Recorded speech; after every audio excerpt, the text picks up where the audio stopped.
University మంచి భవిష్యత్తు కోసం తెలుగు విద్యార్థులు ఇష్టపడే యూనివర్సిటీ. కాల్ 9059052378 9059052379. డబ్బు అనేది ఒక మనిషికి మనకి తోడెవరున్నారు, మన వాళ్ళు ఎవరు కాదు అనే సిచ్యువేషన్స్ ఇట్లా రియాలిటీ చూపిస్తుంది అంటారు కదా. సో మీకేమైనా అట్లాంటి రియాలిటీ హిట్ అయింది అంటారా?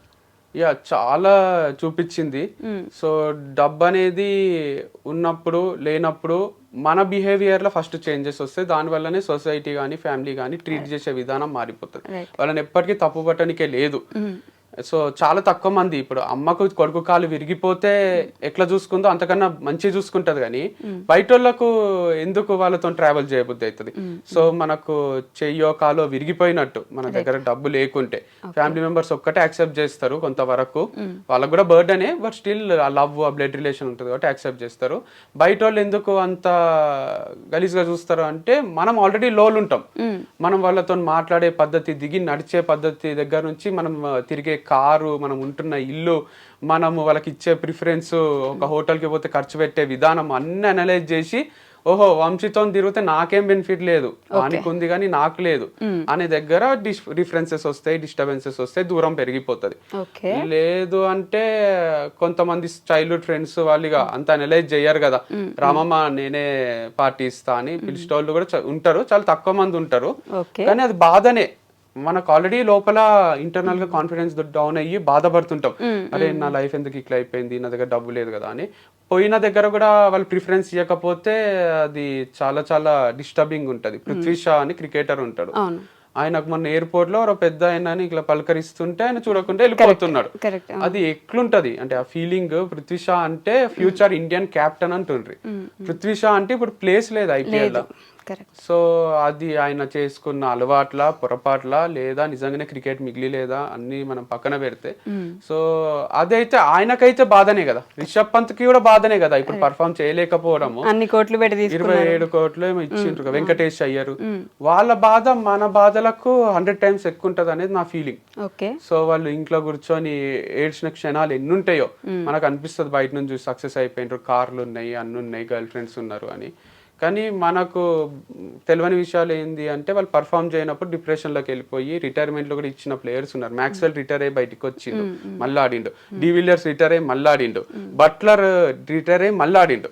సో ఇప్పుడు మళ్ళీ ఫామ్ లోకి వచ్చిండు. దానికి లక్ కూడా తోడు కావాలి, లక్ అనే ఫ్యాక్టర్ కూడా ఒకటి ఉంటుంది. రాజస్థాన్ లో ఉన్నప్పుడు సరిగా పర్ఫామ్ చేస్తలేడని తీసేస్తే జీటీకి పర్ఫామ్ చేస్తున్నాడు. So all depends on so many factors in life, our partners, family, friends, luck, దేవుడు ఎవరు ఉంటే వాళ్ళు, పవర్, అన్ని తోడైతేనే సక్సెస్ వస్తుంది. మీకు కొంచెం లక్ ఫ్యాక్టర్ ఎక్కువే ఉంటది కదా ఎప్పుడు కూడా. ఎఫర్ట్స్ కూడా ఎక్కువే ఉంటాయి నవి. అవునా? More efforts more luck, luck favours the Brave అన్నట్టు. నేను కన్సిస్టెంట్ గా కొడుతూనే ఉంటా. ఇంతకుముందు వచ్చేటప్పుడు కూడా మా అన్నతో మాట్లాడితే అంటున్నాడు, లైక్ ఒక చెట్టు ఉంది, నువ్వు రాళ్ళు తీసుకొని కొడుతున్నావు, ఏదో ఒక పండు రాలాల్సిందే కదా. 49 రాళ్ళు నీకు టార్గెట్ కి తగలకున్నా ఒక్కటైనా మామిడి పండు ఏదో రాలుతుంది, ఫ్రూట్ఫుల్ రిజల్టే ఉంటది. అట్లా నేను డోర్ చేస్తూనే ఉంటా, విండోస్ ని నాక్ చేస్తా.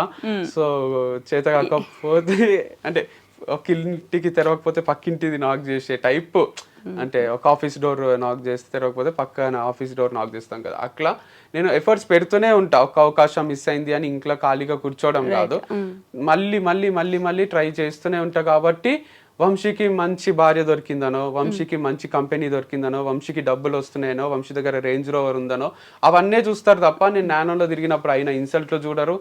నేను ఒక పిల్లకు ఎవరికన్నా ట్రై చేసి నన్ను రిజెక్ట్ చేసిన ఆ ఫేస్ ఆఫ్ లైఫ్ మీకు తెలియదు.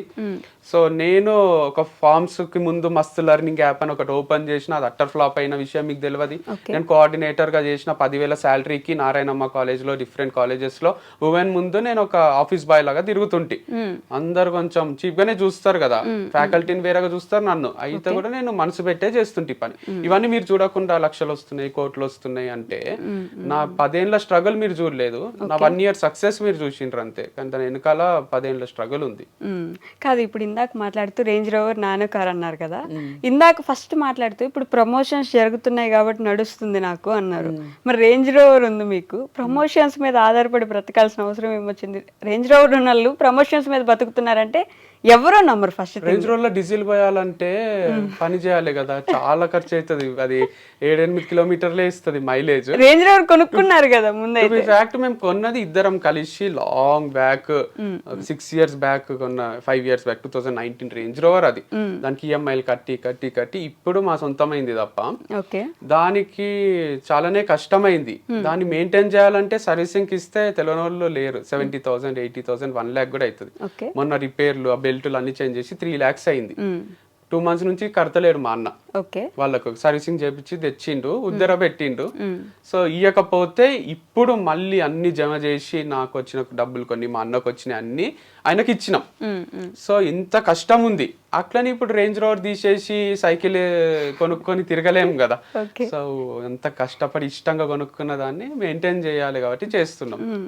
కానీ మీ లైఫ్ లో ఇట్లా అంటే ఒకసారి మోటివేషనల్ స్పీకర్ అయ్యారు, ఒకసారి బిజినెస్ మ్యాన్ అయ్యారు, ఇంకోసారి ఒక ఫామ్ నడిపించారు, మళ్ళీ ఇంకో ఫామ్ నడిపించారు, ఇప్పుడు మళ్ళీ ప్రమోషన్స్ చేస్తున్నారు. అంతకుముందు మీరు చెప్పినట్టు కాలేజ్ లో బాయ్ గా చేశారు.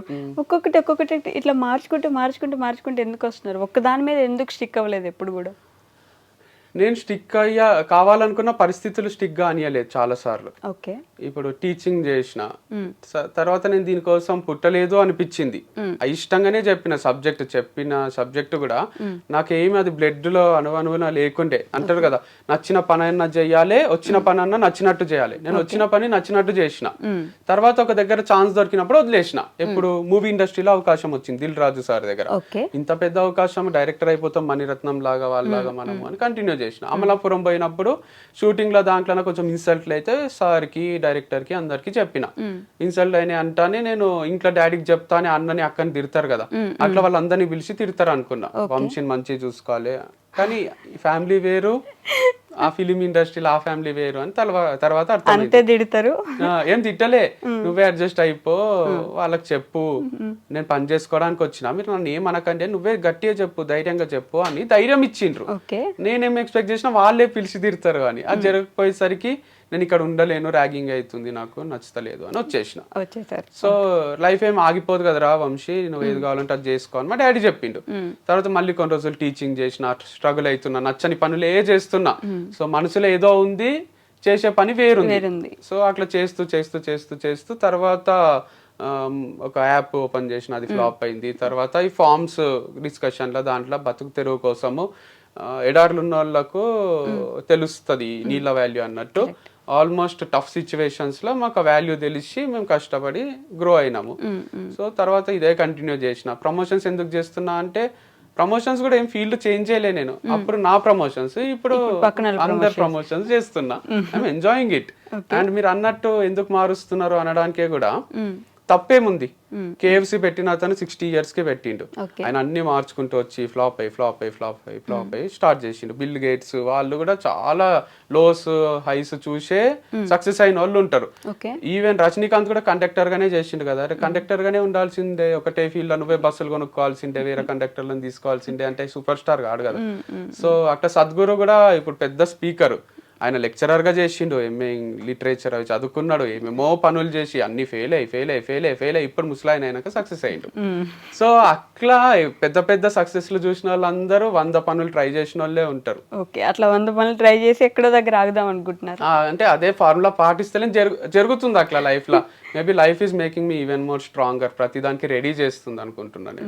రెడీ అయినారా మరి? అంటే ఇన్ని తట్టుకున్న తర్వాత ఆటోమేటిక్ గా గుండె కొంచెం స్ట్రాంగ్ అవుతుంది, మైండ్ స్ట్రాంగ్ అయింది. ఎందుకంటే రాహుల్ ద్రావిడ్ ఒకటి చిన్నగా చెప్తా, ఆయనకు అవకాశం వస్తలేదు ఇండియన్ క్రికెట్ టీమ్ లో. గంగూలీకి, సచిన్ కి అందరికి వచ్చింది, ఆల్మోస్ట్ సేమ్ ఏజ్ గ్రూప్ వాళ్ళు. ఎందుకు వస్తలేదు అని బాధపడుతుండేనంట, ఇంట్లో ఊరికే కూర్చుంటున్నా అనే ఫీలింగ్ వస్తుండే. కాకపోతే ఆయన మొత్తము రంజీ మ్యాచెస్ అన్ని ఆడి ఆడి ఆడి ఆడి గేమ్ అంతా ఇంప్రూవ్ అయిపోయింది ద్రావిడ్ది. పెద్ద పెద్ద స్పిన్నర్స్ కి, ఇండియాలో ఫాస్ట్ బౌలర్స్ కి అందరికి ఆడి, షేన్ వాన్ కి, బ్రెట్లీకి, మెగ్రత్ కి అందరికి కూడా ఈజీగా ఆడుతుండే. షోయబ్ అఖ్తర్ బౌలింగ్ వేస్తే కూడా డిఫెండ్ చేస్తుండే, అందరు ఇరిటేట్ అవుతుండ్రి, ద్రావిడ్ ఉన్నాడా అని అడుగుతుండ్రి ఇంటికి వచ్చి. ది వాల్ అని అందుకే పేరు వచ్చింది ద్రావిడ్ కి. అట్లా ఎందుకు జరిగింది అంటే ఆయన 5 years డిలే అయింది ఆయనకి ఇండియా క్రికెట్ టీమ్ కి సెలెక్ట్ కావడం. ఆ 5 years లో అన్ని నేర్చేసుకున్నాడు ఆయన టెక్నిక్స్, ఎట్లా డిఫెండ్ చేయాలి, ఎట్లా కొట్టాలి, ఎట్లా వికెట్ కాపాడుకోవాలని. సో సచిన్ కి, గంగూలీకి హెల్ప్ గాంధీ ద్రావిడ్కి అయ్యి, సచిన్ అంటే ఎంతమంది ఫ్యాన్స్ ఉంటారో సచిన్ గెలిపిస్తాడో అనే నమ్మకం అది వేరు. కానీ సచిన్ అవుట్ అయినాక కూడా ఇంకా నమ్మకం ఉండాలంటే వచ్చి ఇంటికి వచ్చి అడుగుతుండ్రి, ద్రావిడ్ ఉన్నాడా, అమ్మయ్య ద్రావిడ్ ఉన్నాడు చాలు, అంటే ద్రావిడ్ ఉంటే లాస్ట్ వరకు ఉంటాడు, ఏదో ఒకటి చేస్తాడు అనే ఫీలింగ్. సో అట్లా డిలే అవుతుందేమో కానీ it's making me even more perfect. Life అనే గేమ్ ని ఈజీగా ఆడేటట్టు చేస్తుంది. ఓకే, కాదు మీకు ఈ కథలు చెప్పడం లేదంటే ఇంకెక్కడో స్టోరీస్ చెప్పడం బాగా అలవాటు కదా, ఈ మోటివేషనల్ స్పీకింగ్ లాగా వెళ్ళేసి ఎక్కడదో ఎప్పుడుదో జరిగిన స్టోరీ ఒకటి చెప్తే కొంచెం మోటివేట్ అవుతారు జనం. అవును, కానీ అదే పనిగా చెప్పడం కూడా కాదు, it's like my brother sister కి చెప్పినట్టే ఇది. వినే వాళ్ళకి కూడా ఇంటర్వ్యూ ఊరికే చూస్తే ఏమొస్తుంది, వాళ్ళకు ఉపయోగపడే విషయాలు ఏవో ఒకటి చెప్పాలి కదా. నేను పోయి ప్రిన్సిపల్స్ ని కలుస్తుంటే, మా మామ భరత్ మామ అని రంజోల్ జైరాబాద్ దగ్గర ఉంటాడు, ఆయనతో కూర్చుంటే టైమే తెలియదు మాకు. సో ఆయన కొన్ని విషయాలు చెప్తాడు, మాకు ఇక లైఫ్ టైం యూజ్ అవుతాయి అవి. అట్లా కొందరు పర్సన్స్ ఉంటారు లైఫ్ లో. ఈవెన్ మా డాడీ కూడా చాలా విషయాలు చెప్పిండు. నిన్న పూరి జగన్నాథ్ గారిది వింటుంటే, మనము ఏదో అనుకుంటున్నాము, మనం మార్స్ లో పోయి ల్యాండ్ కొంటామా, ఈడ ఎందుకు కొన్ని ఏదో ఫీల్ అవుతున్నారు, మనం వదిలేసే పోవాల్సి వస్తుంది కదా అని ఒక కాన్సెప్ట్ చెప్తుండు.